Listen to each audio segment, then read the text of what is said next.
ಎಲ್ರಿಗೂ ನಮಸ್ಕಾರ. Welcome to the Harshal with ಚಾನಲ್ಗೆ ಎಲ್ರಿಗೂ ಸ್ವಾಗತ ಸುಸ್ವಾಗತ.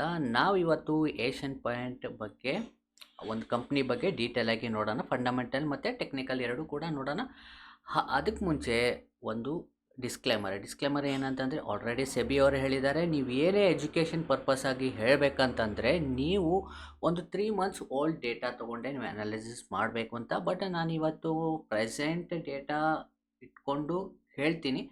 ಕಾರಣ ಏನಂತಂದರೆ, ಸೆಬಿ ಅವರು ಮಾಡಿರೋದು ಮೇನ್ ರೀಸನು, ಇವಾಗ ನಾವು ಬಂದು ಸ್ಟಾಕಲ್ಲಿ ಇವಾಗ ಇಲ್ಲಿ ಆಪರ್ಚುನಿಟಿ ಇದೆ ಅಂತ ಹೇಳಿದ ತಕ್ಷಣ ತುಂಬ ಜನ ಏನು ಮಾಡಿಬಿಡ್ತಾರೆ, ಅಲ್ಲಿ ಬಂದುಬಿಟ್ಟು ಬೈ ಮಾಡ್ತಾರೆ ಅಲ್ವಾ.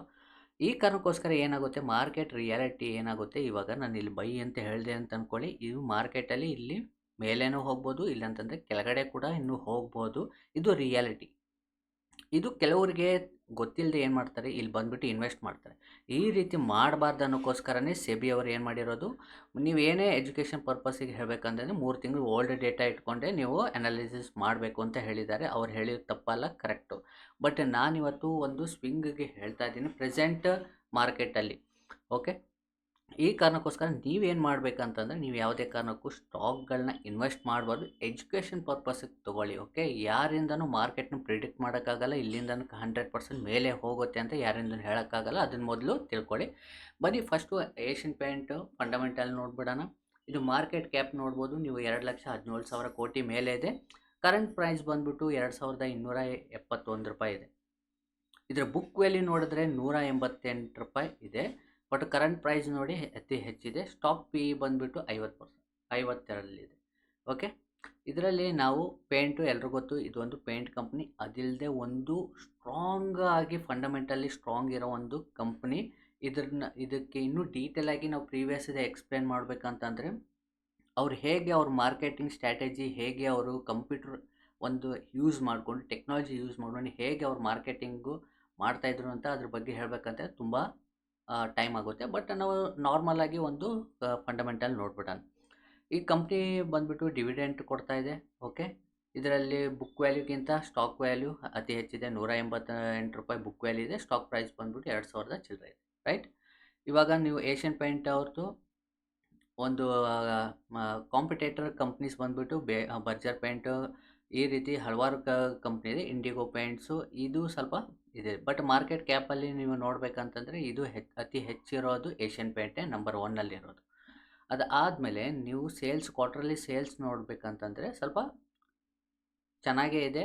ಅದ್ರ ಜೊತೆಗೆ ನೀವು ನೋಡ್ಬೋದು ನೆಟ್ ಪ್ರಾಫಿಟ್ ನೋಡಬೇಕಾಗುತ್ತೆ. ಯಾವಾಗಲೂ ನಾವು ಆಪ್ರೇಟಿಂಗ್ ಪ್ರಾಫಿಟ್ಟು 1,637 ಕೋಟಿ.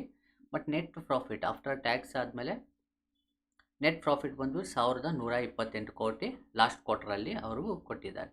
ನೀವು year on year profit and loss ನೋಡಬೇಕಂತಂದರೆ ನೀವು ನೋಡ್ಬೋದು, ಇಲ್ಲಿ ಡ್ರಾಸ್ಟಿಕಲಿ ಇದು ಇನ್ಕ್ರೀಸ್ ಆಗ್ತಾನೆ ಇದೆ ಅವರ ಸೇಲ್ಸು.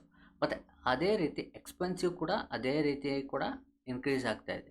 ಬಟ್ ಪ್ರಾಫಿಟ್ ಅಂತ ನೋಡಬೇಕಂತಂದರೆ, ಆಪ್ರೇಟಿಂಗ್ ಪ್ರಾಫಿಟ್ ನೋಡಬೇಕಂತಂದರೆ ಅದು ಒಂದು ಡೀಸೆಂಟ್ ಆಗಿದೆ. ನೆಟ್ ಪ್ರಾಫಿಟ್ ನಾವು ನೋಡಬೇಕಾಗುತ್ತೆ. ನೆಟ್ ಪ್ರಾಫಿಟಲ್ಲಿ ಬಂದುಬಿಟ್ಟು ಇದು ಕೂಡ ಒಳ್ಳೆ ಪ್ರಾಫಿಟ್ ಕೊಡ್ತಾ ಇರೋದು. ಅಂದರೆ ಫಂಡಮೆಂಟಲಿ ಏಷ್ಯನ್ ಪೇಂಟ್ ಬಂದುಬಿಟ್ಟು ಫಂಡಮೆಂಟಲಿ ವೆರಿ ಸ್ಟ್ರಾಂಗ್ ಸ್ಟಾಕ್, ಅದಕ್ಕೆ ಎರಡು ಮಾತಿಲ್ಲ.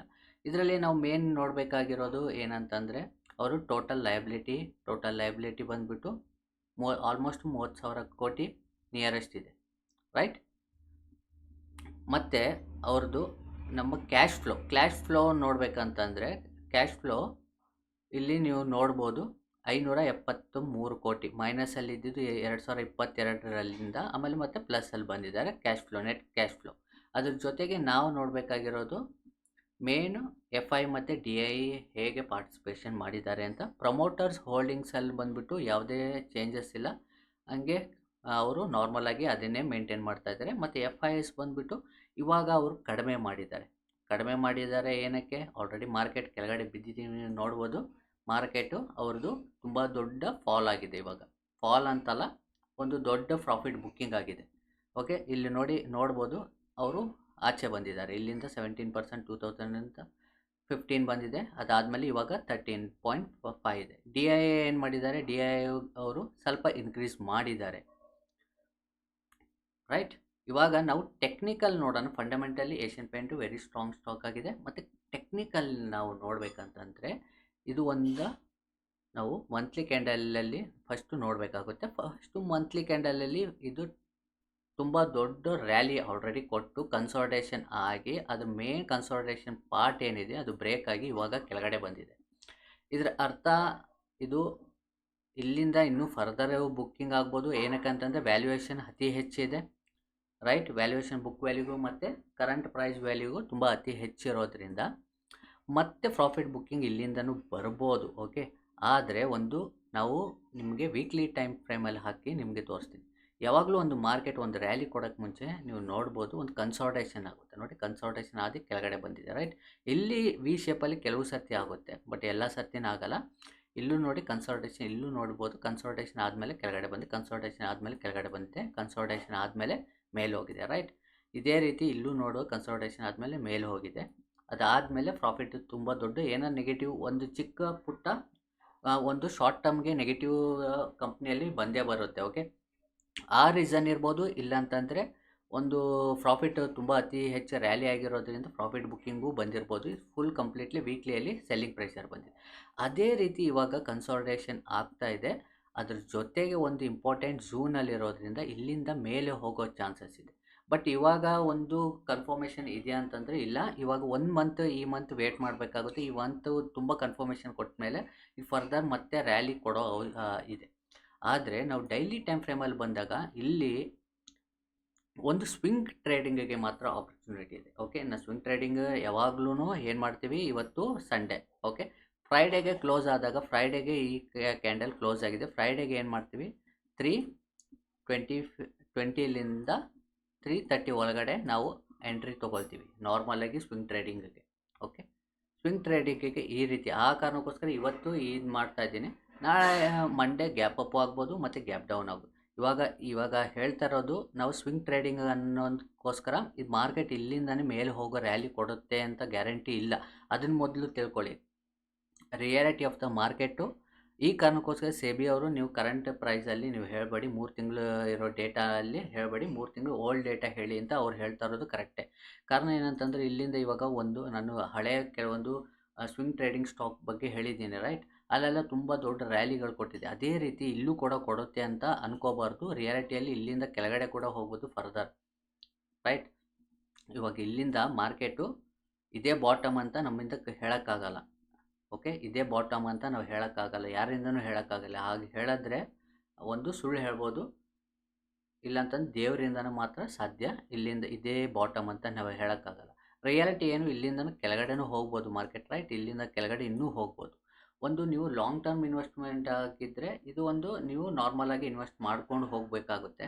ಅದು ಯಾವುದೇ ರೀತಿ ಏನಕ್ಕಂದರೆ ಏಷ್ಯನ್ ಪೇಂಟ್ ಒಂದು ಫಂಡಮೆಂಟಲಿ ಸ್ಟ್ರಾಂಗ್ ಸ್ಟಾಕ್ ಆಗಿರೋದ್ರಿಂದ ನೀವು ಡೈರೆಕ್ಟಾಗಿ ಇನ್ವೆಸ್ಟ್ ಮಾಡ್ಬೋದು. ಬಟ್ ಅದೇ ಸ್ವಿಂಗಿಗೆಲ್ಲ ಹಾಗಲ್ಲ. ಸ್ವಿಂಗಿಗೆ ಏನಂತಂದರೆ ನಾವು ಸ್ಟಾಪ್ ಲಾಸ್ ಇಟ್ಕೊಂಡು ಮಾಡಬೇಕಾಗುತ್ತೆ. ಇವಾಗ ಎಕ್ಸಾಂಪಲ್ಗೆ ಇದ್ರ ಕೆಳಗಡೆ ನಾವು ಸ್ಟಾಪ್ ಲಾಸ್ ಇಟ್ಕೊಂಡು ಏನು ಮಾಡಬೇಕಾದ್ರೆ ಟ್ರೇಡ್ ಮಾಡಬೇಕಾಗುತ್ತೆ ಆ್ಯಸ್ ಪರ್ ದ ನಮ್ಮ ರಿಸ್ಕ್ ಆ್ಯಂಡ್ ರಿವಾರ್ಡ್ ಮೇಲೆ.